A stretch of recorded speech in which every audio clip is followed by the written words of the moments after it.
Press conference करने का मकसद अपने साथ होने वाली माली और जिनसी ज़्यादती को मंजर आम पे लाना है।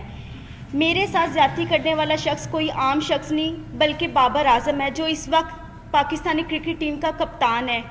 मैं अपनी बात शुरू करने से पहले आपको बताती चलूँ कि बाबर आजम से मेरा ताल्लुक़ आज कल से नहीं है। मेरे ताल्लुकात उससे उस वक्त से हैं जब वो क्रिकेट की दुनिया में उसका कोई ताल्लुक़ नहीं था और वो एक गरीब घराने से ताल्लुक़ रखता था।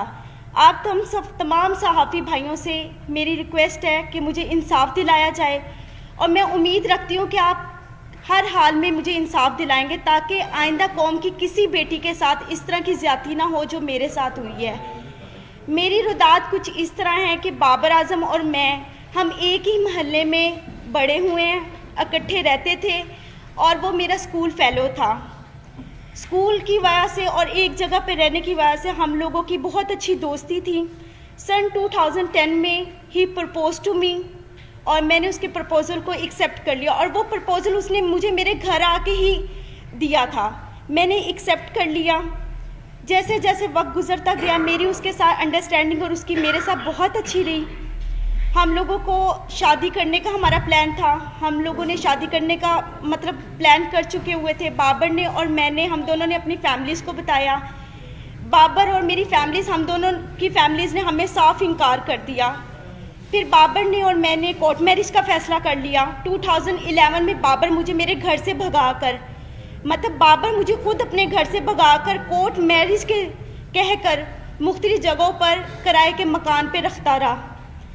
जब मैं उन मकानों में रहती थी, पहले मैं आपको बता दूं, एक मकान जहाँ पे मैं रहाइश पजीर थी वो गुलबर्ग में मॉडल कॉलोनी में था, गली नंबर 2 में, और दूसरा जो मकान मैं किराए पे रहती रही हूँ वो Punjab society H block defence में था। वहाँ पे हम रहते रहे हैं। मैंने बाबर को कई मरतबा उस दौरान इसरार किया कि हम शादी कर लेते हैं, लेकिन बाबर ने मुझे यही कहा हमेशा कि अभी हमारे हालात ठीक नहीं हैं, थोड़ा वक्त गुजर जाए फिर हम निकाह कर लेंगे।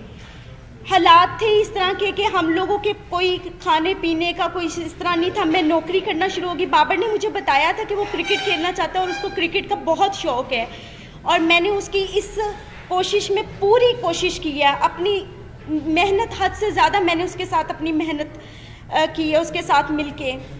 2014 में ऐसे वक्त गुजरता गया है। 2014 में से पहले मेरा सैलून, मैंने नौकरी के साथ साथ सैलून बनाया।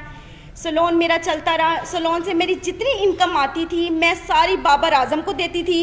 बाबर आजम के खाना पीना, कपड़ा, रहाइश, क्रिकेट के जितने एक्सपेंसेस सब मैं अफोर्ड करती रही हूँ। जब वो आउट ऑफ सिटी जाता था वहाँ के जितने एक्सपेंस थे पीसीबी के अलावा वो भी मैं सब उसके अफोर्ड करती रही हूँ। 2014 में जैसे ही पाकिस्तानी टीम में उसका नाम आया, एकदम उसका रवैया थोड़ा समय से आस्ता आस्ता तब्दील होना शुरू हो गया था। मुझे नज़र भी आ रहा था, लेकिन मेरे हालात इस तरह के थे कि मैं अपने घर वापस नहीं जा सकती थी, क्योंकि बगावत मैंने भी की थी, बाबर ने भी की थी। फिर 2014 में बाबर आजम ने मैंने फिर उसको इंसिस्ट किया कि हम लोग शादी करते। उसने कहा अभी शुरुआत है, थोड़ा वक्त गुजार लो, हम आस्ता आस्ता और मज़ीद अपने आप को स्ट्रॉन्ग कर लें, अपने हालात बेहतर कर लें, हम शादी कर लेंगे। वक्त गुजरता गया। 2016 में I was pregnant in 20 weeks. जब मैंने बाबर को बताया, उसका ये खबर सुन के एकदम रवैया इतना अजीब हो गया मेरे साथ, जैसे मैंने कोई गुनाह कर लिया है। मुझे मारा पीटा, काफ़ी मुझे इंसिस्ट किया और मैं उस वक्त बेबस थी बिकॉज मेरे पास तो कोई और ऑप्शन नहीं था।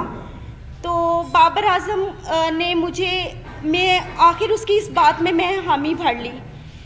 वो मुझे बेगम कोट पे एक it was very congested place जहाँ पे वो मुझे ले गया इस्तिकाते हमल के लिए। उसमें मलवस उसके 2 दोस्त भी थे, एक कज़न था और उसका छोटा भाई भी था, सफ़ीर आज़म अब्दुल कादिर के बेटे Usman Qadir. He is a eye witness.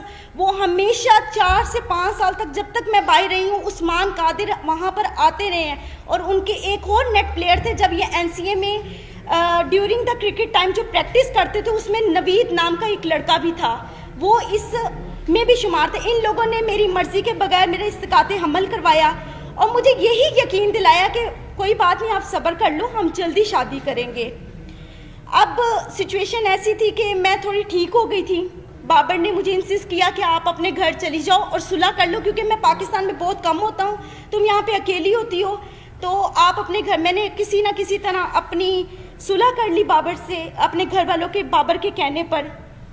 جب میں نے صلح کی ہے، میں اپنے گھر گئی ہوں. بابر کا رویہ دن بدن جیسے جیسے وہ عروج پہ آ رہا تو اس کی حوث بھی اتنی بڑھتی جا رہی تھی. وہ میرے ساتھ وہ تعلقات بناتا رہا جو نہ ہمارا کوئی قانون اس چیز کی اجازت دیتا اور نہ ہی ہمیں اسلام اجازت دیتا ہے.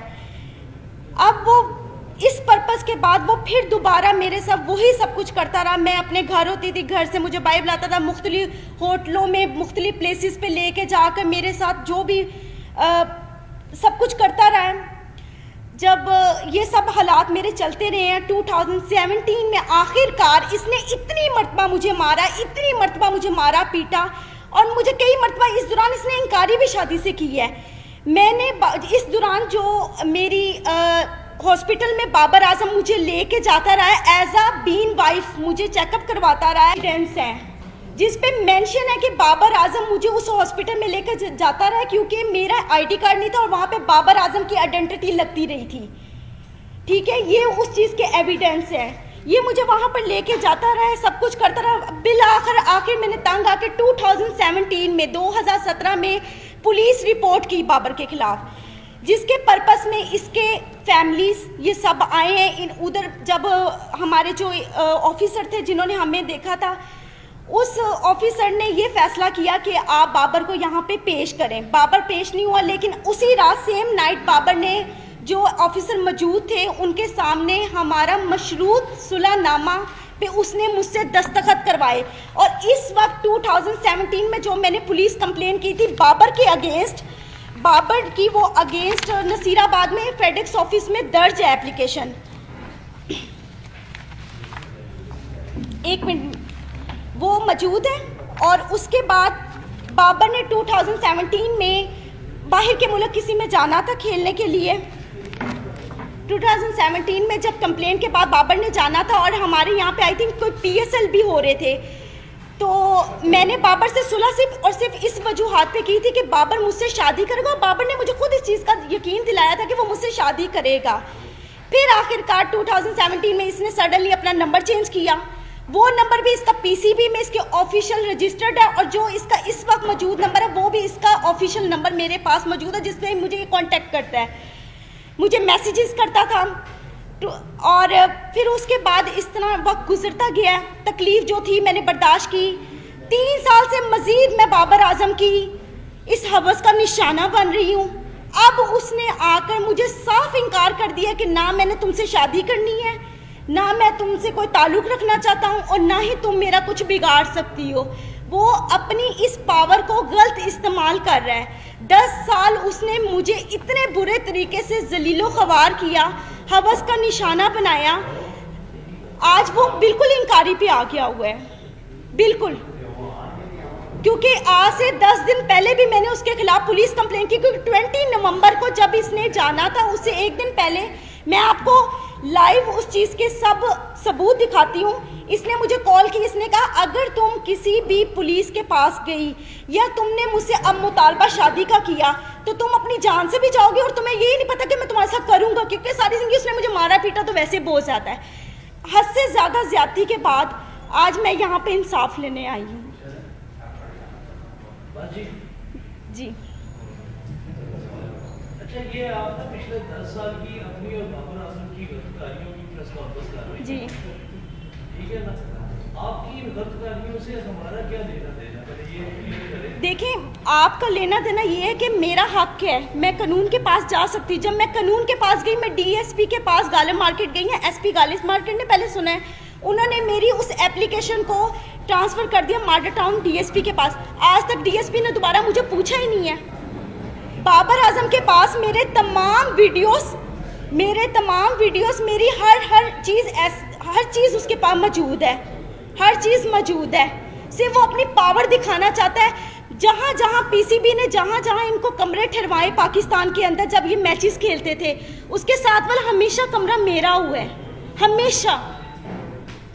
وہ ابھی بھی اپنے نمبروں سے مجھے کالز کی ہیں، اس نے مجھے دھمکیاں دی ہیں، ڈرانے کی، مارنے کی. یہ سب موجود ہے.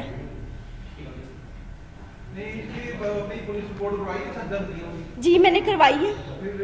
آپ جو میرا لیگل جو پروسیس چل رہا ہے وہ آپ کو یہی بتا سکتے ہیں.